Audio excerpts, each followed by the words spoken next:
You further said the president is going to kill you. That's imputing a motive to a member of parliament. You have to withdraw that. I repeat that all dictators, after they steal government money and then enrich their families, and they fight against their opponents, their last option is to kill their opponents. As a matter of fact, that is where it is going. What kind of a president charges their own ministers through wrong procedures? Because that is where it's Honorable going. Member. Jacob Zuma is going to kill you. Honorable Member. All of you who are thinking that you are on his side now, you are going to vote for him today, but in the future he's going to kill all of you. Honorable Member, you are repeating this despite a request from the presiding officer not to do so. Accountability, he must answer us on when Honorable Shibambu, there's a question paper. We want a decision. There's a rule when he's going to pay back the about money. submitting questions, and we have the questions for today in Honorable We want clarity on him I have answering recognized the question on paying back the money. That is what we're looking for. There's an instruction about paying the money and it's not done so. I don't have a problem. I can speak with them.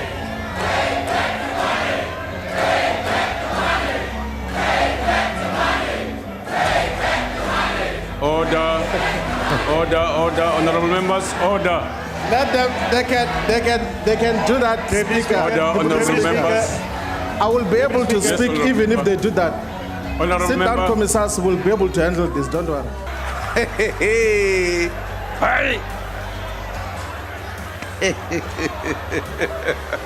Never I've ever thought on the date when I will pay back the money. Firstly, there's no money that I'm going to be paying back without a determination by those who are authorized to do so as recommended by the public protector. When you ask this question, you were in fact moving ahead of the parliamentary process which was dealing with that very issue. And I said so on that day. Joining me for more reaction on the steps of Parliament is the Chief Whip of the EFF, Mr. Floyd Shibambu. Thanks very much for your time, sir. The ANC has now made the political decision of recalling the president. Is that sufficient? And it will have to obviously have to come back to Parliament for rectification. Look, we as the EFF believe that the recall of Jacob Zuma is long overdue. It should have happened as soon as 4 years ago, when he began with his wayward ways, when we began to expose that he's a corrupt individual who has got the wrong association with the criminal syndicate of the Guptas, when we took him on the pay back the money issue and he ultimately paid, when we exposed that he's a constitutional delinquent who failed to uphold, respect and defend the Constitution as is expected in the section that establishes the presidency. So we had been saying throughout as the EFF consistently, we even refused him in many instances to address the State of Nation address, because we've been saying to the whole of South Africa that Jacob Zuma cannot continue as a president of the Republic. And we were able to unite all political parties behind the motion that was led by the Democratic Alliance. We as the EFF played a central role in uniting all political parties, mobilize civil society on the Zuma must go movement, and the whole of society was mobilized behind that mission. So now the ANC has come to the party, meaning that 100% of political parties in the National Assembly in Parliament agreed that Jacob Zuma must not continue as a president of the Republic of South Africa. So he has to go. If he himself refuses to go as an individual, the ANC will have to accept the motion that is between Parliament now, led by the economic freedom fighters, a motion of no confidence. The ANC must leave the pettiness and narrow partisanship and support the motion of no confidence that is tabled by the EFF, and we unanimously vote him out. It will be a great experience where 100% of Parliament will vote out a constitutional delinquent, an incompetent president who has been in office for a very long time for himself. It shows now that he has been self-seeking. That is why he's refusing to vacate the position of president, even when the political party that deployed him says he should do so. Now, you've obviously made the request of bringing that motion forward to be debated this week. Have you had any response from the Speaker, and how far is your legal challenge with regards to that? No, well, the Speaker has not yet responded to our demand that the motion of no confidence must be brought closer, because this thing is simple. Without a State of Nation address, there cannot be a budget. And without a budget, what is going to make of the other deliberations and committees?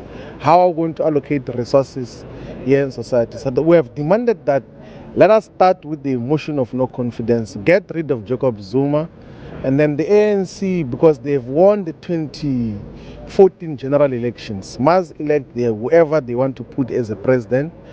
That person delivers a State of Nation address. We take the budget, and then we continue with holding the executive accountable and making sure that governmental interventions and programs respond to the needs and aspirations of our people. That is our role here in Parliament. But with a person who's blocking us, Parliament has been held at ransom. The whole program has been turned upside down. So many things are being postponed. So what has to happen as a matter of urgency is a motion of no confidence against Jacob Zuma. We'll get rid of him so that we can continue with our lives as usual. The issues that relate to him. Are you still going to court to challenge the Speaker? Or not? We know as a matter of fact that the Speaker's delayed response to our demand that the motion of no confidence must be brought closer was in anticipation of what will be the outcome of the ANC's National Executive Committee. So we're quite certain that before the end of today, there will be an indication of when is the motion of no confidence going to happen. If she has not responded, or if she has not responded positively by the end of today, we're definitely going to go to court to say that we need, as a Parliament, to be afforded an opportunity to table a motion of no confidence against a delegate president, so that we're able to get rid of him and continue with parliamentary and political work. Yes, no, look, we had been saying for a very long time now that South Africa is run by a criminal syndicate which is centered around the Gupta family and controls Jacob Zuma and the ANC. And everything else that we've been saying has been confirmed now with evidence by the Public Protector's report, because we knew for a very long time. Actually, our knowledge of the whole criminal syndicate backdates even the formation of the EFF. Like even when we're still in the ANC, we from the beginning said that this is a criminal syndicate. We raised it in official platforms of the ANC. I mean, like the media platforms. Like I know when I was a spokesperson of the ANC Youth League, then we never agreed to speak to the New Age and all these other media platforms which they've created now, because we knew from the beginning that this is a criminal syndicate that is running South Africa, and we've been raising this inside the ANC. And even when we're outside, we kept on raising that our country has been captured by a criminal syndicate that is self-seeking, that is about self-enrichment, and they do everything in a criminal way to seek to enrich themselves at all costs. And that is what we've been saying. Here's the point, Floyd. You say it goes back several years ago, right? Yes. Even at times when you were still part of the ANC Youth League yourself and Julius Malema and others, right?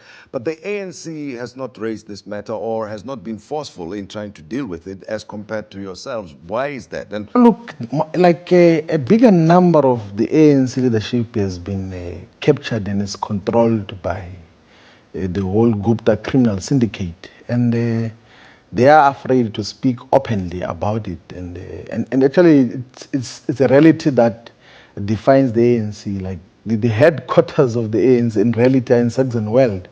That is where decisions are taken about ministerial deployments, about so many things. Even when the cabinet was constituted in 2009, already the Gupta family knew who is going to be minister of what, and literally called the potential ministers to tell them that we're going to make you a minister of this, we're going to make you a minister of this.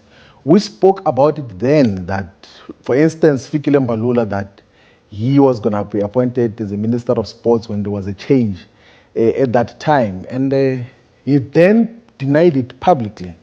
But under oath with the public protector, he confirmed what we've been saying, that the family is in control of our country, and they're doing that to enrich themselves. And Jacob Zuma, that has been happening. And it's a very sad reality that we have got people who have fought for South Africa's political freedom, but agreed to be deployed by a family to go and steal government resources. Like, look the events that happened with Des van Rooyen. They take him through corruption induction for 7 days in their house every day and tell him this is how we're going to steal money. We're going to utilize municipality assets as backup of the money which we have to go and raise internationally. And if we fail to pay the debts, those whom we've taken the money from are going to seize the assets of municipalities. And he agrees to do that. And it's one of the things that get to happen. I mean, Nhlanhla given a position to be a Minister of Finance, the first African Minister of Finance to be appointed. And less than 12 months into his job, he just gets fired like that. And the ANC doesn't do anything about it. And it's some of the things that must be looked into. And then the president of the ANC lies openly to them to say that I removed Nhlanhla because I want to deploy him to BRICS Bank. And they don't do anything about it. So we have got a paralyzed organization that has been taken by because the this is one of the questions that people have been asking. Why wasn't Nhlanhla fired anyway? Because it looks like you've got to go to the EFF to understand what's going on in the country these days. No, look, he was fired because they wanted to take charge of National Treasury. So National Treasury controls huge assets and huge interest in South Africa. They have got control of all the key resources, the Reserve Bank, the Public Investment Corporations, the Financial Services Board, the Financial Services Commission as well. It's like everything else, like they're in control of the key financial instruments. And the Gupta criminal syndicate wanted to capture that, and they couldn't do it with Nhlanhla. And then they tried to do it with the Deputy Minister of Finance, Mcebisi Jonas, and he honorably rejected them even when they were giving him an offer of 600 million and all sorts of promises. He said, we cannot be part of your capture and control of the state in the manner in which you have been doing in many other parastatals. And now it comes out in the open that their only aim is to control the state for their own benefits. And that is one of the saddest reality in South Africa. And if the ANC doesn't take any meaningful decision, we are going to a deeper crisis because they've not stopped with their looting intentions and program. On Wednesday, Cabinet approved the nuclear purchase process, like the procurement process of the nuclear deal, which is going to cost South Africa more than R1 trillion, which is more than South Africa's budget overall for everything, for teachers, for nurses, for schools, for everything, for roads and everything. They want to buy a nuclear program, which has been proven beyond reasonable doubt through proper research of the Parliamentary Budget Office that is not affordable, is not necessary, but because the Guptas have got interest in it, they've got a uranium mine, they are forcing it through. And what do? Then they say that the procurement must be handled by ESCOM because they've appointed the ESCOM board. They've got a puppet called Brian Molefe, who works for them, who literally stays in Saxon World every day, is in constant communication with the Gupta family because he reports to them and he has to give them the contract to build the whole nuclear power capacity, which is not needed in South Africa currently, and is going to cause a huge fiscal crisis. Actually, we welcome the whole approach of a Judicial Commission of Inquiry where everyone is going to be publicly interrogated about their relationship with the Gupta family. Actually, there is more to be uncovered because she has just reflected at a national scale of what the Guptas have been up to. If you check the contracts that they've been having in provinces now, in the Northwest, in the Free State, they control Ace Mahashule, they control Supra Mamapile, the premiers of Free State and the Northwest respectively. They run them.